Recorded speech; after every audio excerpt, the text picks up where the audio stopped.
everybody, welcome back to the ADHD Women's Palooza. At least I hope I'm welcoming you back, because we have been doing this now for 8 years, and I am so excited to have this lineup. Our 8th year lineup is just fabulous, and you'll probably recognize the man I'm sitting next to. He is Dr. Ari Tuckman, and we're going to talk about something amazing today that nobody ever really talks about in the ADHD discussion, so stay tuned. A couple of things to mention. Number one, I'm Linda Rogley, if you can't see my name down there, and I am the co-founder of the ADHD Women's Palooza, the Parents Palooza, which we're not doing this year, and the Couples Palooza, which happens in the fall. So look for that in later this year. A couple of housekeeping things. You know, all of these sessions are free, especially if you have been here before. You have them for not 24, not 25, but 27 hours. Ta-da! That's so that Janine doesn't have to get up so early and to turn them all off.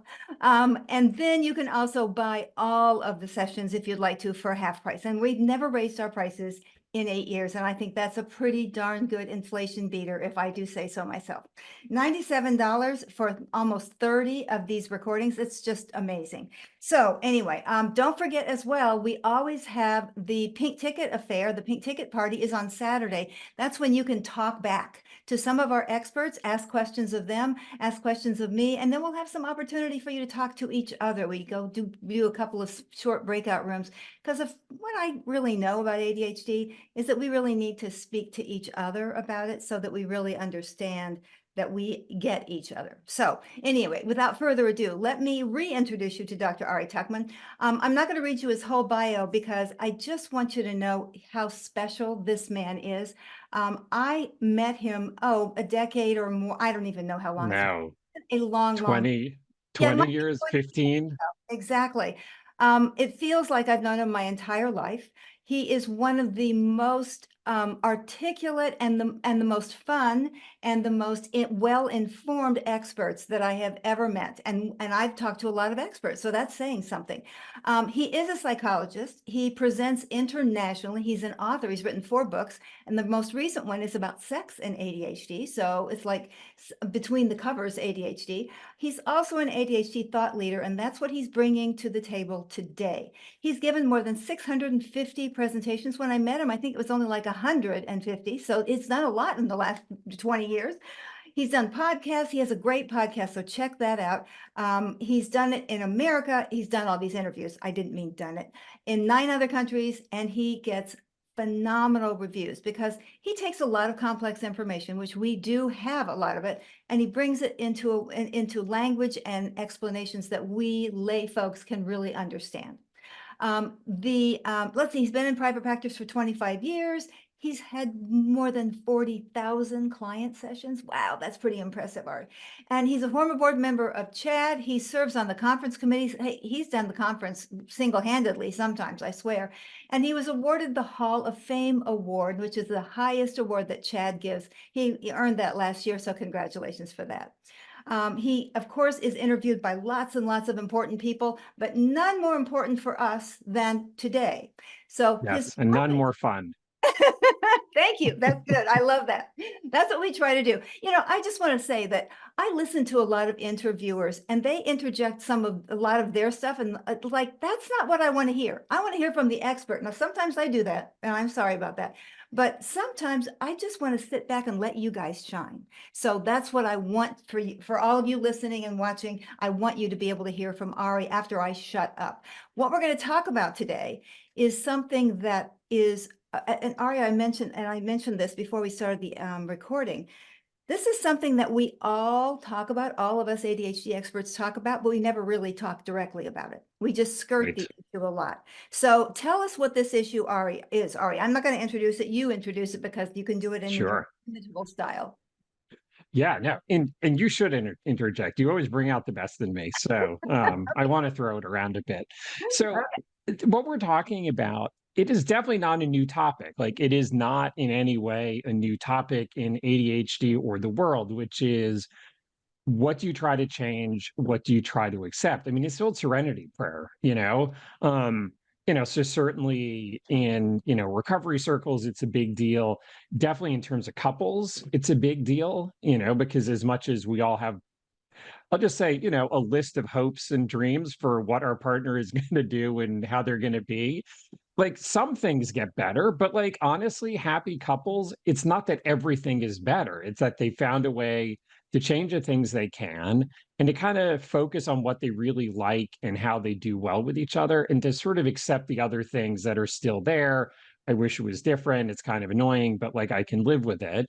So it's definitely true in couples therapy, but it's really also true for any of us as individuals, but also for managing ADHD, right? Like there's a lot that we can do to help you manage your ADHD more effectively. And, like I'm all in favor of good strategies. I'm all in favor of working hard, being more efficient, getting stuff done, right? Like absolutely. Like let's sort of up our game. Yeah. But then you get to a point where it's like, I don't know, like how good is good enough, So or alternatively, another way of thinking about it is like, at what point is it not worth it anymore? So like if we use the example of, being on time to stuff, right? If you're always really, really late, clearly there's a lot of room for improvement. So like definitely you should probably work on that because most likely other people are not going to be super forgiving, beyond a certain point. But then it gets to a point where it's like, I don't know, maybe that's sort of as good as it needs to be. And the additional stress and angst and whatever to never be late. I mean, I don't know. I guess maybe depending on what your job is, but probably, I don't know. Like there comes a point where it's just sort of accepting, like, okay, so this is sort of as good as it's going to get right now. I can sort of be okay with it. You, as the other person, have your own choice to make or whether you can be okay with it. But like, I don't have to 100% fit your expectation. Maybe I just need to fit my expectation here. Exactly. Well, and I just want to mention that a lot of things come up for me when you talk about this. You mentioned couples, and so even if we are allowing ourselves to be accepting of some of those things, because I think a lot of times ADHD folks continue to beat their head against that brick wall, and all that does is make your forehead bloody, right? It Yep. doesn't feel good, and it gives you a headache. So if we begin to accept who we are, which is really difficult because we have been shamed for who we are a lot in life Yeah. by Yeah. others and by ourselves. But even if we are able to accept it, getting others to accept it will also be a challenge. And that doesn't just apply to couples, it applies to employment situations. And Yep. I do know people who have worked out with their bosses, their good bosses, a flexible arrival time so that they, if they're 10 minutes late, it doesn't mean they've missed the biggest meeting in the world. But Sure. well, first of all, let's go back to the first part. That's actually a two-part question here. How in the world do we get past that shame? Because we Yeah. have, I think that we spend a whole lot of energy trying to fix Yes. us, right? And that seems like I get to the end of my life and I'm like, damn, I didn't ever get on to be on time. And that's Yeah. what I want to think. So tell me more about how we can be more accepting and why does it matter?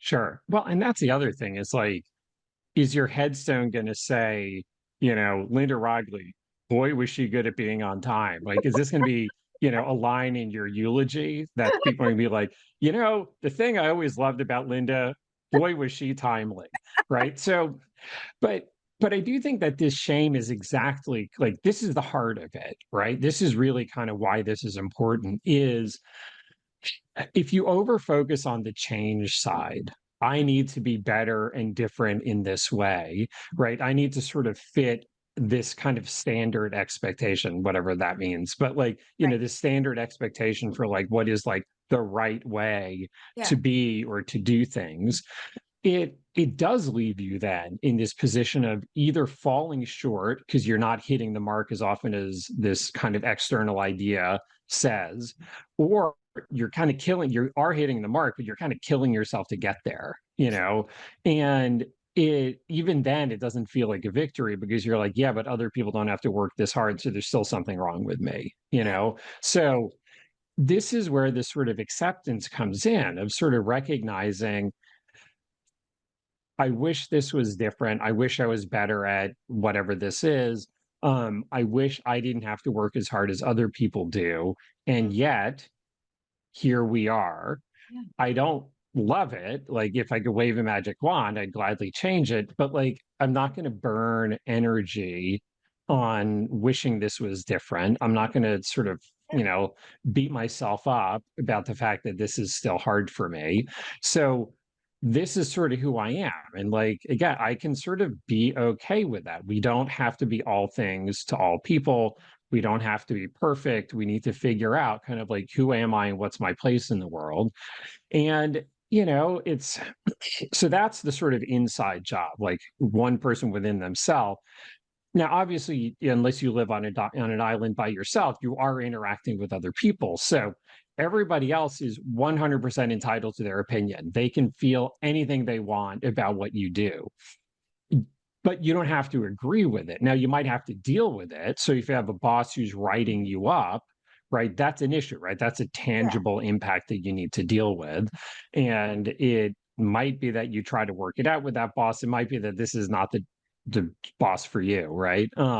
But with a friend, it might be a little bit easier, right? So if you tend to run a bit late and they tend to be kind of judgy about it, Yeah. right? The implication is you are screwing up, you're the one falling short, but that's because you're falling short based on the standard that they are setting, right? Friendship should go two ways, relationships should go two ways, right? So it might be a thing of like, look, I can't be that friend. If you need someone who is always on time, I'm the wrong person for the job.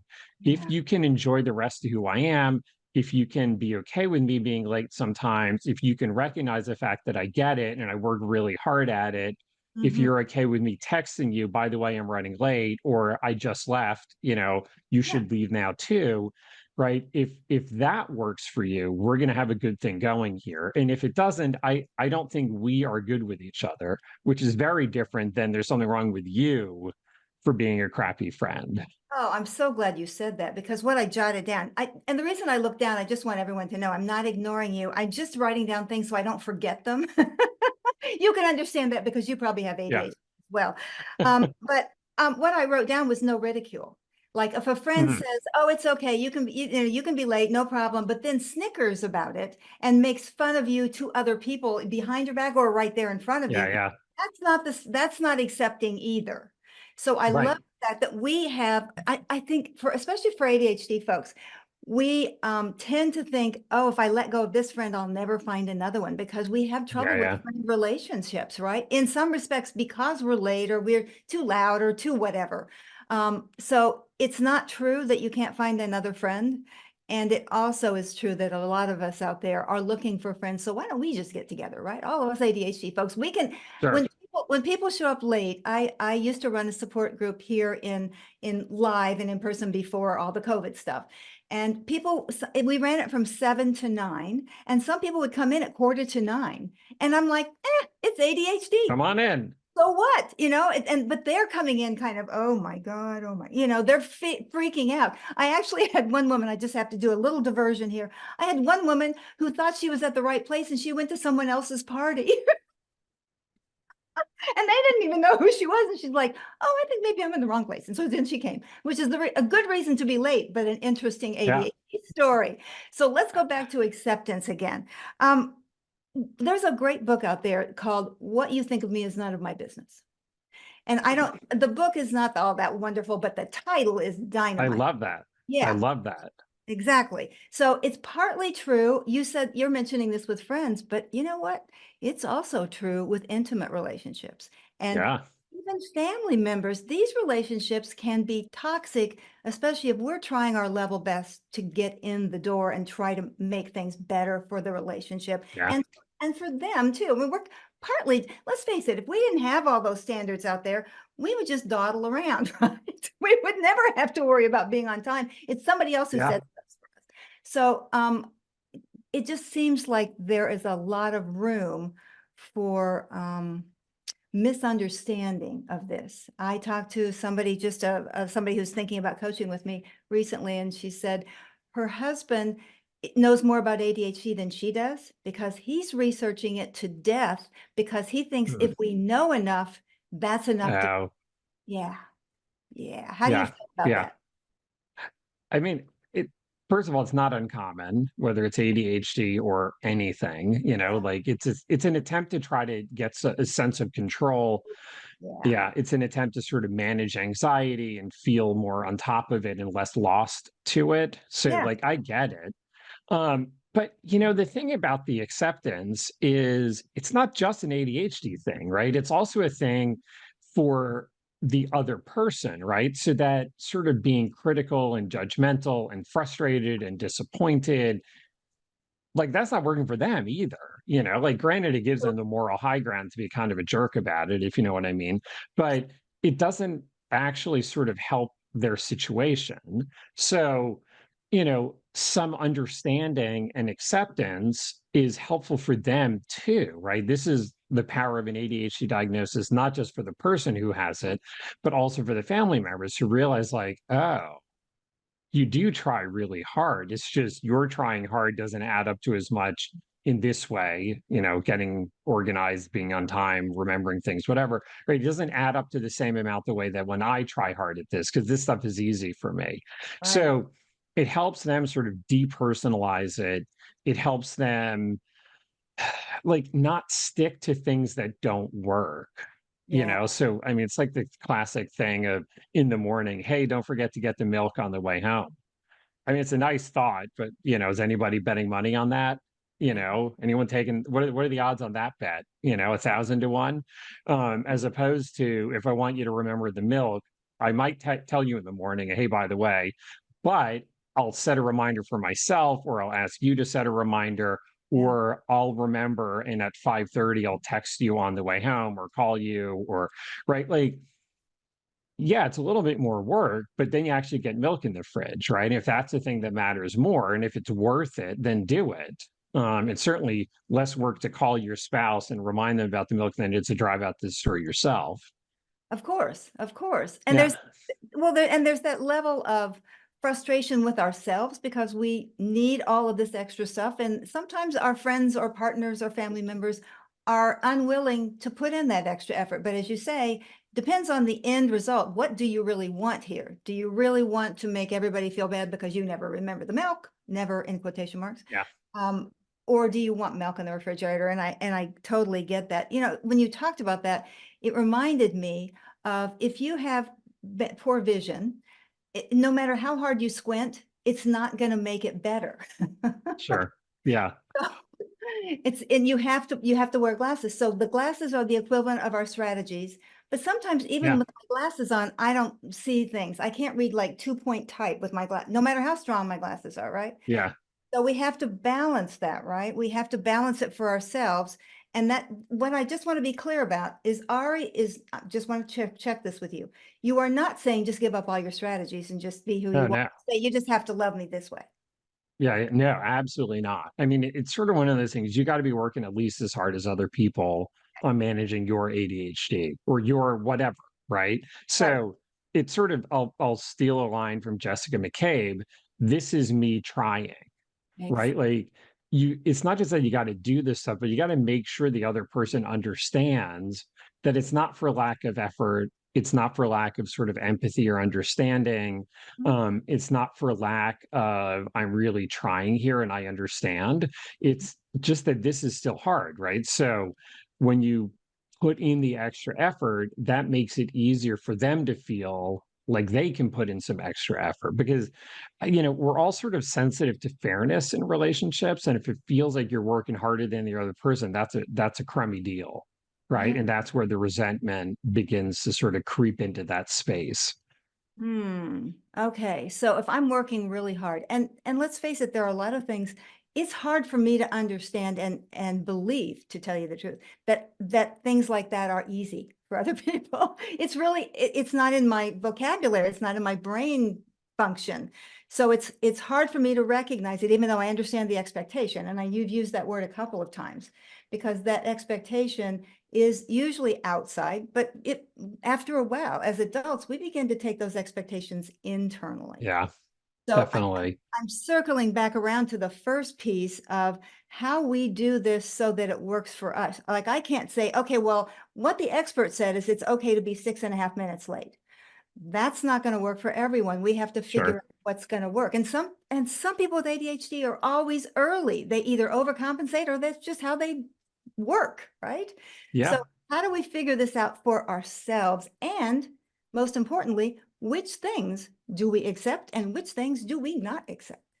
There's a I challenge for you. mean, We can talk the yeah, rest of the yeah. day about this. Yeah. So, I mean, you change what you think you can. Okay. Like if I put in the effort, will I have something to show for it? It might be like, I don't know, let's find out. Okay. But like there is a point where change becomes kind of stubborn persistence, and it might be impressive, but it's not really admirable in the sense of just doing the same thing and it's not working, like then you need to get to a point of accepting. And it's sort of I'm mentoring this psychologist who, does a lot of work with ADHD, and he has ADHD, and he hasn't watched Netflix in like 3 years because Oh, he knows if he starts, he's going to keep going. Right. So, yeah, like, that is an acceptance, right? He has accepted the fact that as nice as it is to watch Netflix, it isn't worth it to him. I get And, that's definitely a thing I see with folks. I mean, we all kind of want it both ways. So, but, sort of persisting in something that clearly isn't working, right? It's like not wanting to accept, I really I really need to do this differently, it.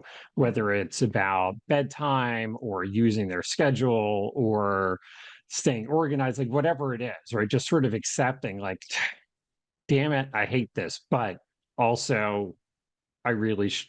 Okay, fine. Yes, I really should just do this. So that's part of it too, is not sort of letting ourselves off the hook sometimes of like, oh, I don't have to do this. Like, well, I mean, you don't if you're okay with it not working out. But again, you can't have it both ways. If you want it to work out, you got to accept the fact that, like, you probably should do something different here. Got it. So in other words, we really have to, first of all, back up a little bit. And I think that a lot of us don't realize how hard we're working Mhm. because other people don't see it. So we don't believe we're working hard either. This that try harder kind of thing. And it's kind Yeah. of embedded in our brains that we just try harder. And it kind of going back to that brick wall kind of thing. It's that old definition of insanity, right? If you keep doing the same thing, expecting a different result, that's the definition of insanity. So doing it a little differently is a good idea, but this is a radical idea. This is Yeah. what we're really talking about here is something that I mention all the time, but don't explain it as well as Ari has done today. And that is that learn to work with your ADHD. Walk Yeah. down the road with it. And sometimes that means giving it a little hug instead of saying you're Yeah. a bad person, because we're not. We are absolutely not. And I so want people to be able to pull back a little bit and recognize just how much effort we have to put into this life to be able to even stay upright, if you know what I mean, if you're not in a Yeah. wheelchair, et cetera.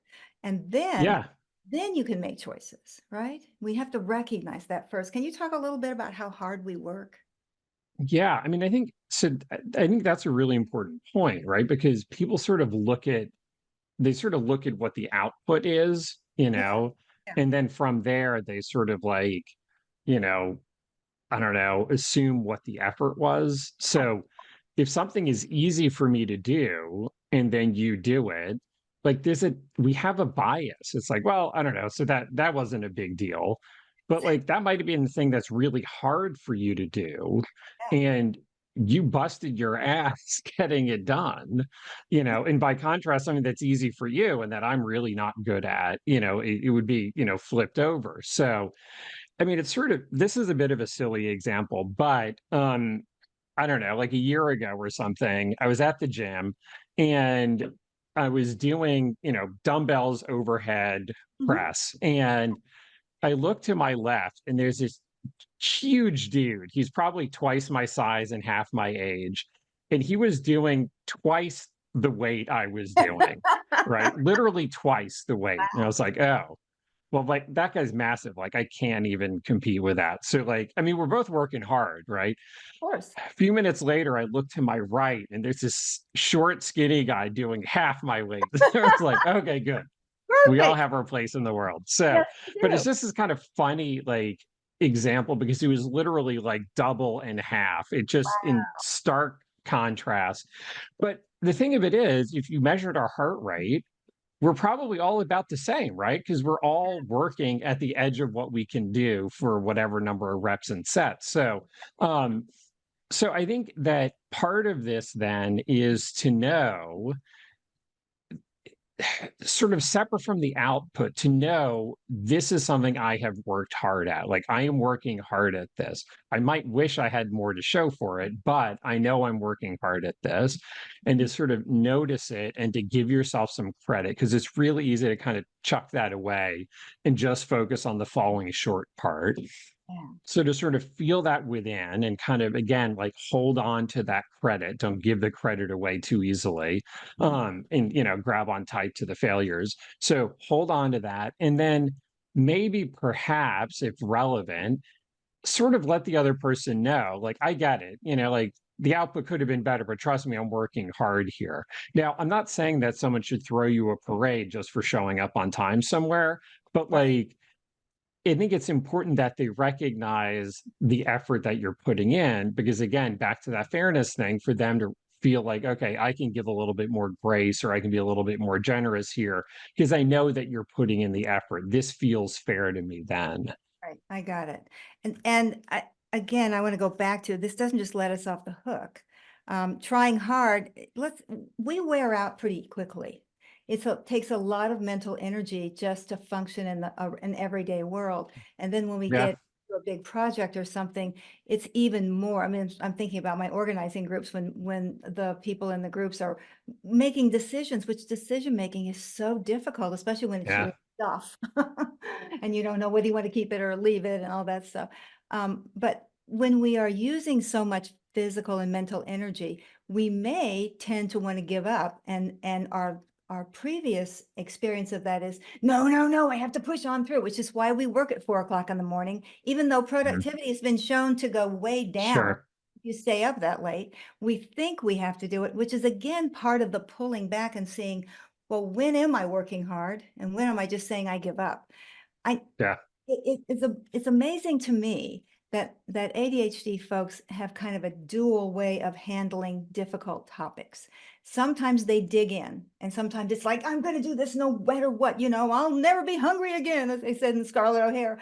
But I also think that there's also this, oh, why bother piece. So they're two really interesting Yeah. extremes. Yeah. And so we have to, that's also a position of how we figure out when to accept and when not to. Can you talk about those extreme situations? I know I just threw that at you, but Yeah. Yeah. No, I think it absolutely, I mean, extremes beget extremes, ah, right? That if it feels like, oh, this is hopeless, I can't do it. And then you're like, yeah, oh my God, I'm backed up against it. Now I have to work till 4 in the morning, you yeah, know, or if it feels like, the thought of doing this marathon is too repulsive. So then you don't get started at all. Right.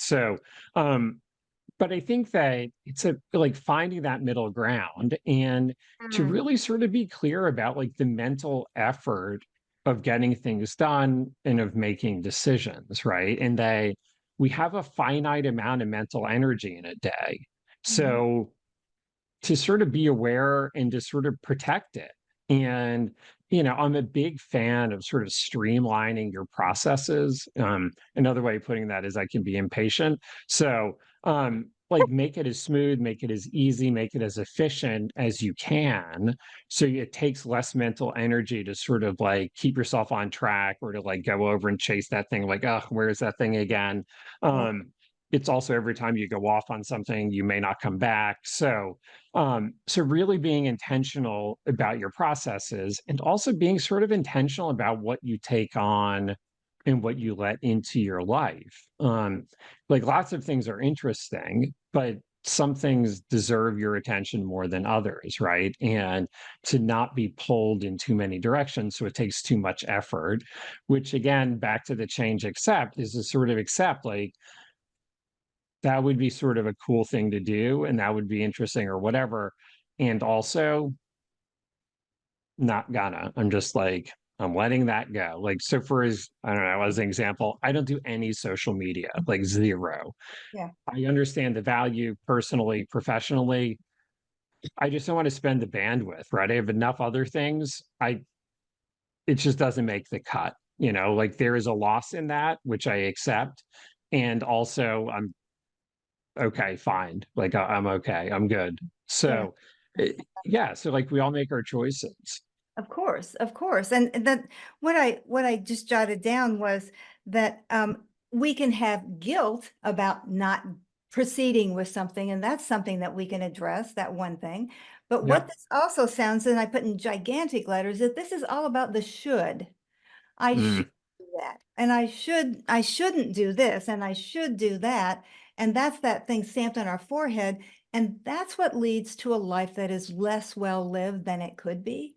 And that I yeah. think is what one of the costs of ADHD is for many people, not everyone, certainly. But if you continue to work at this, and I think that all of you are because you're here at the Palooza, if you continue to work and maybe play with this, then eventually you come to a place that Ari's talking about, that place of, you know what, my ADHD is not going away. I am never going to not have an ADHD brain. So it's called give it a hug, and then let's go down the road together. And expectations. I just talked to a woman who is very ambitious, and she's older. She's in her 60s, but I mean that's not that old. But nonetheless, she says I got to do this in the next 90 days. And she had a list of about 6 or 7 things that were all massive, like redo my entire Mm, website and, change the content and get a podcast started and write a book. And I mean, it wasn't entirely that, but yeah. Yeah. she also just found out about her ADHD 6 months ago. And now the medication doesn't work. And now she's also trying to get more sleep and get more exercise. And it's like 15 things she's trying to do at once, and we just can't do it like that. And it's frustrating Yeah. as holy heck to not be able to do it all at It once because we want to, right? it We want is. to. It is. So we have to make Yeah. some hard choices in that, it seems like. Do you know? Is that Yeah. No, I mean, absolutely. Right. So that's when you start stealing time from sleep, and that's when you start stealing time from other sort of self-care things. And I mean, that's sustainable for a bit, but not like at a certain point, not really. So yeah, yeah, yeah. yeah, so like that's the point to say like, okay, I really need to step back and think about this. What is really doable? What is the most important, most relevant, most impactful, most whatever? And what's this stuff that it's a lovely idea, but it like it just doesn't quite make the cut, right? It's just a little Right. bit under the line. So maybe this isn't the thing that I do right now. Well, And comes down to I values, always right? Isn't this about values? You're yeah, on. it is. I didn't mean to interrupt. Go ahead, finish your Yeah, statement. yeah. Yeah, no, I mean, it is about values, right? Really, really what is most important here. And, part of it, I always sort of look for what are those things that are going to return more. So that's stuff like exercise or eating a bit better, getting Mhm. enough sleep, right? That's always going to help you be more effective. But, I mean, also in other ways, right? So, is getting the website going to be the thing for her to focus on first? Or is the podcast going to be the thing that's going to drive other opportunities? I don't know, right? But that would be the thing for her to really sort of spend the time to think about. Absolutely. And I know, and there are other factors that are also complicating, which makes it even more difficult for a lot of us. It's not just our ADHD that we deal with, it's other factors outside. It's family Yeah, members' illnesses, and we have to move, and all kinds of things that go on in daily life, which are stressful enough for people without an ADHD brain. I wonder sometimes if there's really such a thing as a neurotypical brain. I think we're all kind of abnormal, yeah, like they say in Young Frankenstein. But yeah. Or a typical life. I don't know. I don't know exactly what that is either. So and if there is one, it changes all the time. So yeah, yeah. and Whatever you thought you had, it's going to be different. exactly, exactly, which then changes it into atypical, which means right back to the beginning of we don't know that. Okay, so pull this all together for us because I just love that we're talking about this, and thank you so much for bringing this topic to the Palooza this year. Pull this together. What is it that you really want our audience to remember from our conversation? I think it's to really like when you feel stuck on something, either it's not what you want it to be, or you don't really know what to do because you're kind of caught between a few options, to really sort of think about like, okay, what can I change in this? Like, what is possible? What's it going to take? Is it worth it? Does it fit within the context of all the other stuff I have going on? Right. Because I don't know, I had this kind of dumbass line of, in theory, I have time for everything. In reality, I have time for nothing. Um, so like, does it actually fit? Does it make the cut? And if it doesn't, then maybe it's more about accepting it. And accepting means coming to some sort of peace with it. Doesn't mean you're happy about it, but sort of accepting it means I'm not going to beat myself up about it. I'm not going to burn more energy being miserable about it. It's just sort of like it is what it is, at least right now. And I'm going to hold that energy and put it into other more worthwhile things. Absolutely. I love that. Just like I agree with you about social media. There's a lot of energy that goes into social media for a lot of people. I keep thinking, when do people have time to do these videos? I I don't know. know. But I know. I want to accent one word that Ari just mentioned, and that's the word peace. I think that every person with ADHD would like a little bit more peace in their lives. When I went Yep. to coaching training, it was about ease and flow, which is not something that we come to easily. So, and isn't that ironic that we don't come to ease and flow easily and flowingly? Yes. Yes. Exactly. So thank you for offering at least one avenue for a little bit more peace to our ADHD folks out there. Thank Yeah. you, Ari Tuckman. It's been a pleasure having you again. I'm so thrilled. He asked me to write some testimonials for him, and I said, I want him at every single Palooza I've ever had because he's absolutely fabulous. And now you know why, especially if you've seen him for the first time here on the Palooza. Thank you for joining us. A couple of things. Don't forget, you can watch this again and again. Here's what I really invite you to do. If you have friends with ADHD or friends with, spouses with ADHD or friends with friends with ADHD, send them the And you link. probably do. Yeah, of course you do. Yeah, that's who we like, right? That's who we really like. Yeah. Please, please send them the link to this recording and invite them to the Palooza because there's going to be lots more, of course. Don't forget you can buy all of it for $97. You'll get email. I don't care. I have to tell you all that stuff. But I do want to remind you about the event on Saturday. It's $50, but you get to spend 4 hours with lots of experts and you get to actually be with your peeps. So consider that as well. It's not terribly overpriced, I don't think, because that's only $12.50 an hour to be with people like Ari Tuckman. Ta-da! All righty. I don't say that he's going to be there. I didn't commit him. Anyway, thank you, everyone. And thank you again, Dr. Tuckman. Take care. My pleasure. What a great session, eh? And if we didn't completely figure out everything about women's ADHD, at least we got another piece of the puzzle. Thanks to our fabulous experts who made every day this week a Palooza Day and brought us their own wisdom and insight to women's ADHD in 24. As usual,